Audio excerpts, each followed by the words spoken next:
Thank you, Mr. Chairman. Like the previous speakers, to take a short call on this bill, this is a very important piece of legislation, and on a day when the Labor Party has released its employment rights and employment law policy, it is at least refreshing to see this government that has done so many negative things in the employment law field to at least be embracing some progressive change and important protections for workers in the fishing industry on the high seas with this bill.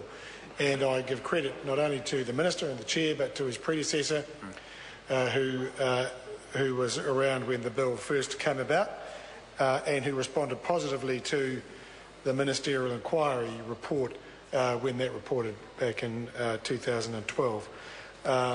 You know, New Zealand's reputation overseas on employment issues and employment rights is very strong.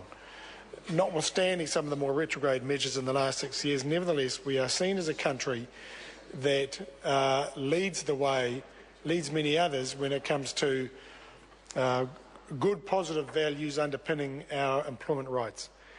And so what has been happening in our fishing industry, particularly with overseas fishing vessels, foreign fishing vessels, has been an absolute blight on this country's reputation. So it is encouraging to see that these steps are being taken, but as my colleague Darian Fenton has pointed out, unfortunately, you know, for those many hundreds of fishing vessel workers who have gone without pay, have been mistreated, been abused, been exploited, been dumped onshore here, struggled to get back to their countries, it is, of course, even now too late.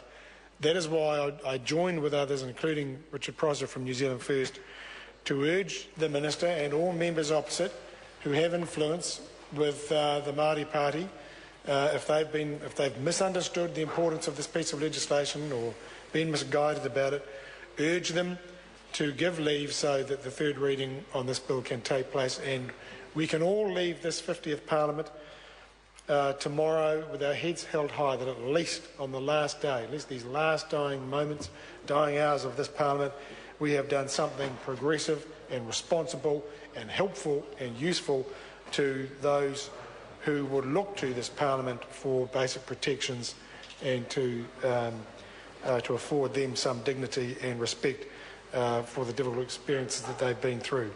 So, Mr. Chairman, I urge that and look forward to us passing this bill as soon as we possibly can. Mr. Chair.